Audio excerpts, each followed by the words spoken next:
Let's do some development stories now. Transaction advisor on the agreement to revamp the Komenda Sugar Factory, PwC, has revealed that the main issue preventing the commencement of work on the project is how to get some tax incentives for the new investor. The factory, originally built by the Nkrumah regime, was revamped in 2016, then left to rot again.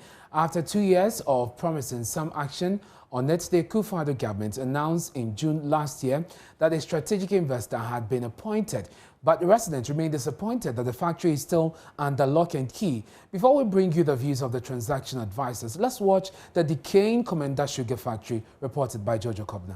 Ghana had a dream to start producing sugar locally, hence the rebirth of the Komenda Sugar Factory. The old factory, built in 1964, became defunct about 30 years ago. A loan of $36.5 million was invested into the factory. Resuming operations at the factory was a perfect opportunity to do things right this time around and cut down on Ghana's importation of sugar. It is my honor and my pleasure to declare the Komenda Sugar Factory duly inaugurated. Excitement created the commissioning of the sugar factory in 2016.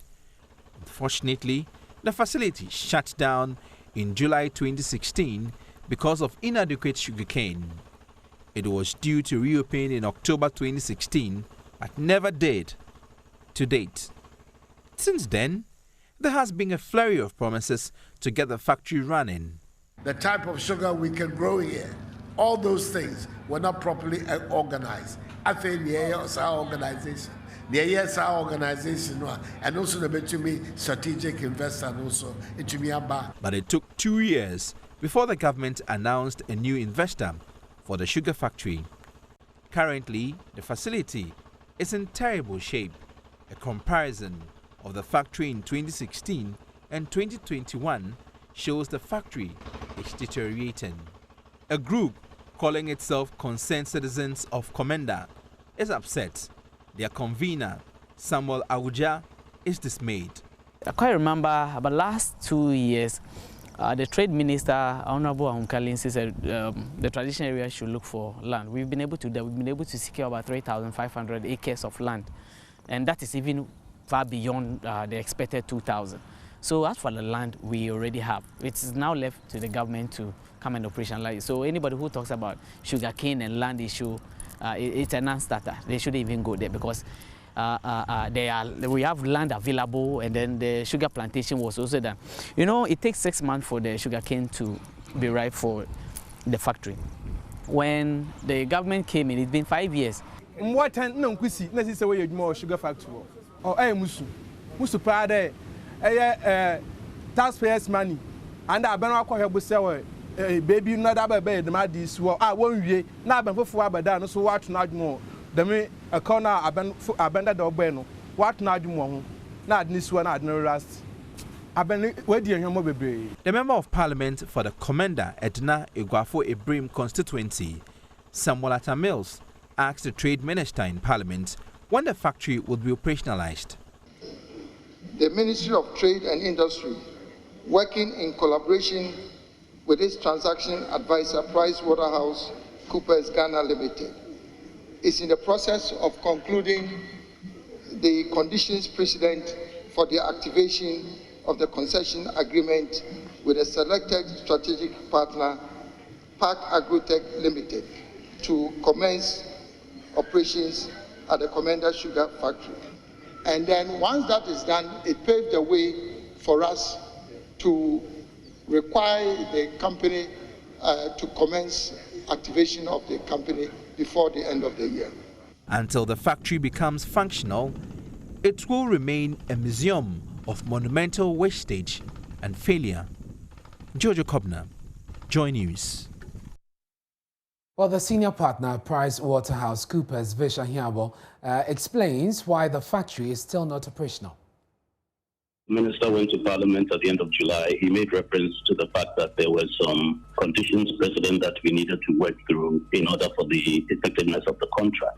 However, in this case, the most significant issue that we are working to deal with is a request from the strategic investor for certain tax incentives. And again, I think Minister put this in the public domain back, I think it was February, when he was going through his vetting. So the issue is that in the early stages of this operation, there will be insufficient raw material locally. So there has to be some provision made for importation of raw sugar into finished product at the factory. What we are working through now is the tax incentives package that will go with the importation of that raw sugar, but also plant and machine and other inputs that will allow the factory to operate effectively. In summary, that is the main issue we're working through so that we can try and reach agreement with the investor and things can take off from there.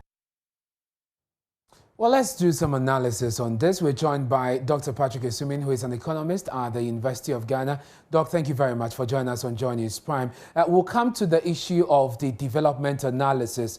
But first, let me take your reaction to the explanation that 2 years after the announcement of the strategic investor, government is still looking at ways to find incentives for that investor. How does that come across to you?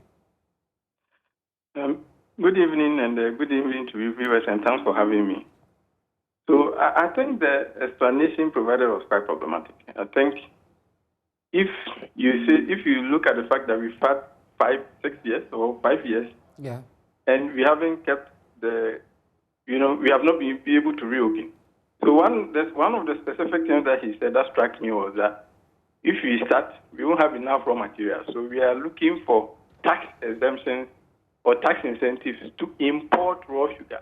I think that totally defeats the purpose of trying to do import substitution, which is a big thrust of the one district, one factory policy. Because, we've had 5 years. I think 5 years would have been enough time to, support domestic production of sufficient raw sugarcane to feed the factory. And if you are now going to give tax incentives, it helps the country in so many ways. First, we are losing the tax revenue if you give the incentives. The other thing is that the import substitution, which is supposed to save us on our import bills for sugar, is partially offset because we are going to import raw sugar. So for me, I'm not sure that that's completely acceptable. Very well. Now, on the substantive issue of getting the factory operationalized, 5 years on, we still have nothing to show from the investment we made into the Komenda Sugar Factory. Here we are now with a post-pandemic economic recovery. Key on the agenda is job creation. Will this not be a prudent investment to make government capitalizing on what already exists to create some more jobs and revitalize the economy like it's planned on doing? No, totally. I think, if you think about a government that is trying to use industrialization to create jobs through agriculture, I think this is a perfect example and a perfect way to demonstrate how such a concept works. So, granted, some of the conditions under which the factory was reopened were probably not ideal. It appears that we rushed to reopen it. But that completely doesn't excuse how, under the circumstances, you allow such an investment to go rotten for 5 years. Because, if you look at the concept of, outgrowers feeding the factory, that is employing a lot of farmers and then creating a lot of jobs. Then, people who will be employed in the factory. At this point that we really need all the jobs we can get, and the economy is struggling to create jobs. So that really would have been very helpful. Then we also talk about, how much revenue the government would have be able to collect from a factory running, the factory making profit. So if you say you are struggling to find a strategic investor, there's no reason why the government itself, after all, it was the government that started it. There's no reason why the government shouldn't have kept it running. If you say, we didn't really prepare well in terms of the raw materials, you could have used 2 or 3 years to produce all the raw materials, and by now the factory will be working. So it really beats imagination how you allow something like this to happen. From both a policy point of view, development point of view, it's very difficult to find an explanation for this. And here we are in August. We are in a situation where, budgetary allocations have been made already. Obviously, from what we are seeing, from the visuals we're getting from the ground, some monies would have to be put in to get it back in shape and to operationalize it. How would you advise government approaches this if indeed there's the will to take a look at this again? Well, so I'm not sure if you've already made signed an agreement with the strategic investor. But we need to carefully evaluate the monetary cost of whatever incentives we are giving versus the value of government using that money to actually restart the operations themselves. Because at the end of the day, this strategic investor is going to take part of the value that will eventually be created away as a profit. Yeah. So if you are going to give all these incentives, it is government money that we are giving up. If you consider how much we've already spent and how much is going to wait, we need to weigh the balance. So, well, be it that it may, if the government hasn't made the allocation, I don't think it changes anything. If you look at what we are trying to do with Ghana Cares, there's no reason why we cannot make provision to spend part of that money to revive the company. So, from where I sit, I still encourage the government, if they're struggling to agree with the strategic investor, I would still encourage the government to put the money, the government itself can invest the money and then reopen the factory. Very well. If not for anything, for, the social benefits to generate, the economic benefits, to generate more jobs at a time where the economy really needs all the jobs it can create. I think even if you're going to go to the strategic investor, we really have to ensure that we are not giving too much away in terms of these incentives. Because at this time, government is struggling to collect enough revenue. Yeah. So to give up more revenue raises questions.